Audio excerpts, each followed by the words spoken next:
If your engine came factory-filled with 0W20, don't automatically assume it's the safest oil to run this summer, because there's one fact most drivers never hear. The oil cap tells you what your engine was certified with. It doesn't tell you what months of extreme summer heat, heavy traffic, and thousands of miles can do to that oil over time. And that's often where expensive engine wear begins.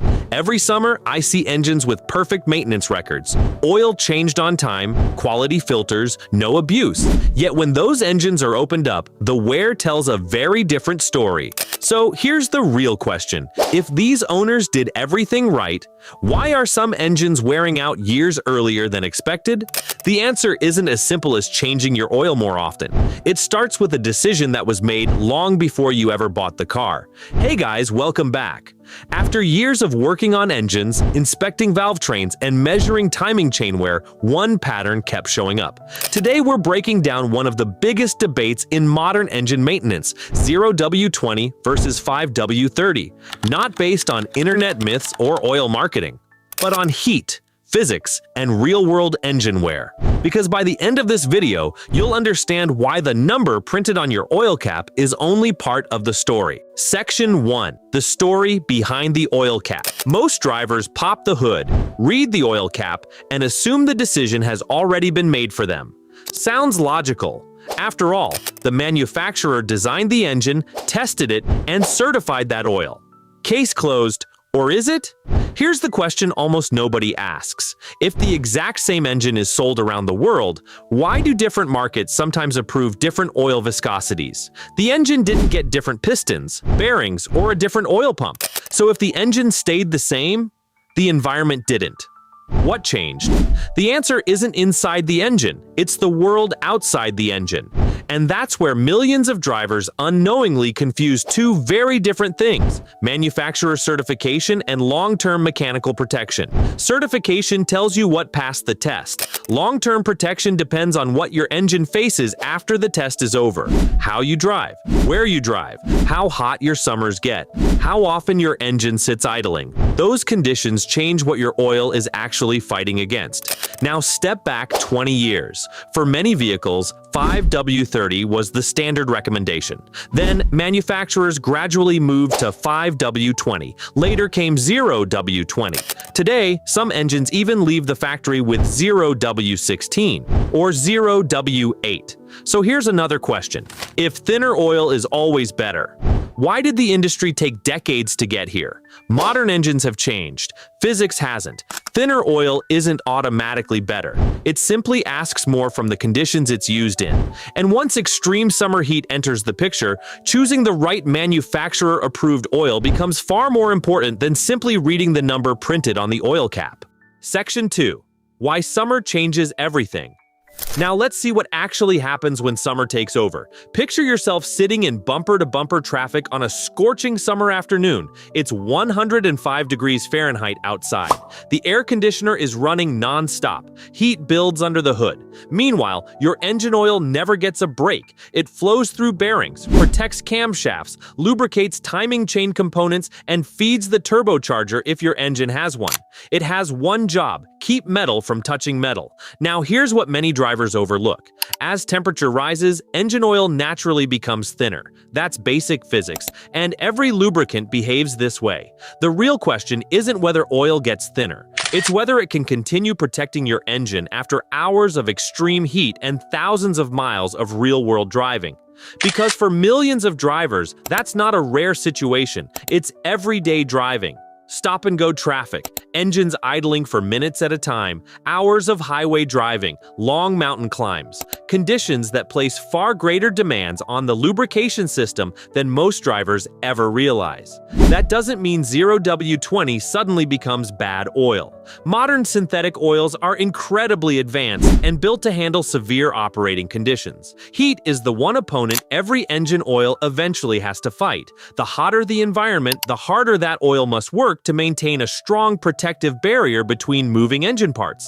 That's why experienced technicians rarely see oil selection as a one-size-fits-all decision. They ask a far more important question. If my manufacturer approves more than one viscosity, which one offers the best margin of protection for the conditions this engine actually faces? Because once you stop thinking about laboratory testing and start looking at engines that survive years of real summers, that's where the oil cap stops being the whole story. And after opening enough high-mileage engines, I started noticing a pattern I could no longer ignore. Section 3. What changed my mind? For years, I thought exactly like most experienced technicians. If a customer used the factory-approved oil, changed it on time, and installed a quality filter, the engine should age normally. And in many cases it did. But after inspecting more high-mileage engines that had spent years working through brutal summers, I noticed something I could no longer ignore. Different owners, different oil brands, different driving habits, yet the same pattern kept showing up. Not catastrophic failures, not blown engines, just gradual wear that quietly shortened engine life. Timing chains stretching sooner than expected, valve train components showing signs of fatigue, camshaft surfaces polishing faster than they should. None of it failed all at once. It accumulated one heat cycle at a time, one traffic jam at a time, one long summer after another. Then I noticed something even more important. Many of those owners had done everything right. They followed the maintenance schedule. They never skipped oil changes. They used quality filters. Nothing had been neglected. So I kept asking myself one question. If maintenance wasn't the problem, what was? The answer wasn't hidden in one dramatic failure.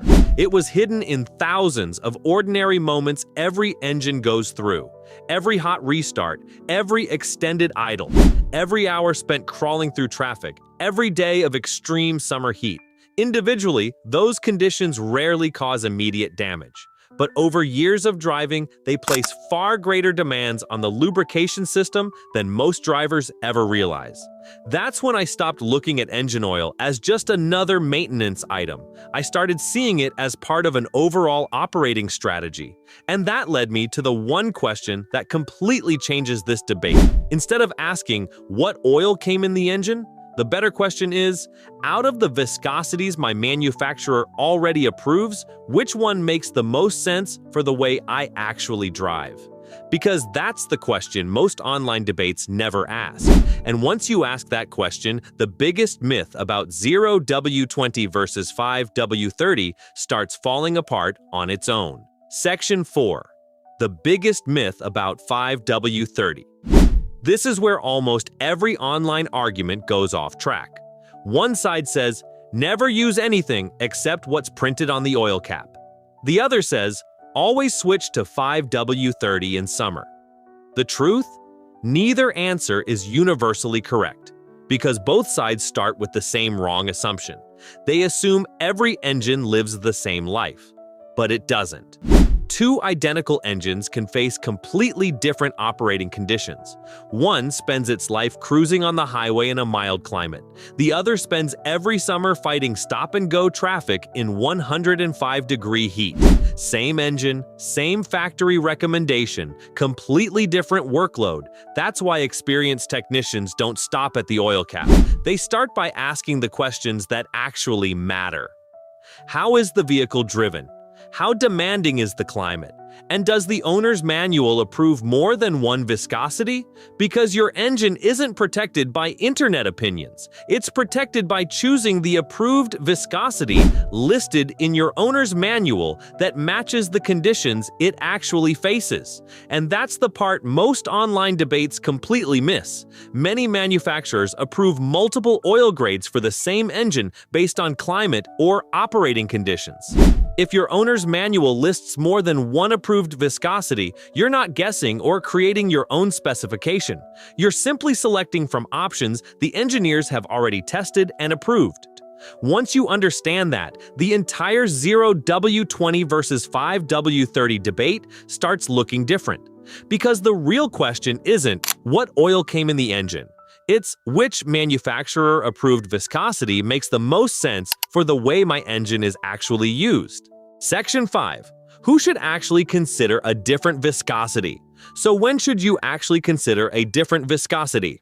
If you live in a mild climate, mostly drive without heavy loads, rarely spend long periods in traffic, and your owner's manual approves only one viscosity, there's usually no reason to change oil grades. But if your vehicle regularly operates in extreme summer heat, spends long hours in stop-and-go traffic, tows heavy loads, climbs steep grades, or has accumulated significant mileage, it's worth checking whether your owner's manual also approves a slightly heavier viscosity for those conditions. Notice what I didn't say. I never said everyone should switch to 5W30. That would be irresponsible. The goal is to understand the options they've already provided and choose the one that best matches how your vehicle is actually being used. Good maintenance isn't about using thicker oil. It's about the right approved oil for the way your vehicle is actually used. Section 6. The takeaway. So what does all of this actually mean for your engine?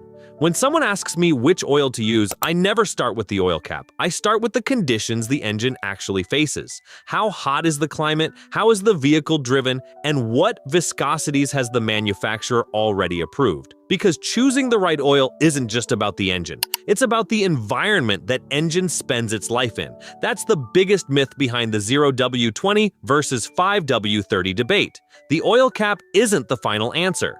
It's the starting point. The right choice comes from matching a manufacturer-approved viscosity to your real-world driving conditions, not to internet opinions. Every summer asks more from your engine. Longer idle times, higher temperatures, heavier workloads. Sometimes the factory-filled oil remains the best choice. Sometimes another viscosity already approved in your owner's manual provides a better fit for those conditions. The key is knowing the difference. A few minutes spent reading your owner's manual today can save years of unnecessary engine wear tomorrow.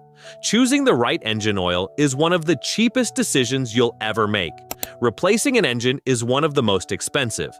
Remember, the number printed on your oil cap is only the starting point. The real answer comes from understanding how you drive, where you drive, and which manufacturer-approved viscosities fit those conditions. That's the difference between simply changing your oil and making the right lubrication decision for the life of your engine. If this video helped you better understand the 0W20 versus 5W30 debate, hit the like button and subscribe to Car Care Crew for more evidence-based car maintenance advice. Every week, we separate engineering facts from internet myths so you can make smarter decisions and keep your engine running longer. Now I'd like to hear from you. What oil viscosity are you currently using? And does your owner's manual approve more than one viscosity? Let me know in the comments below. Until next time, take care of your engine, and it'll return the favor.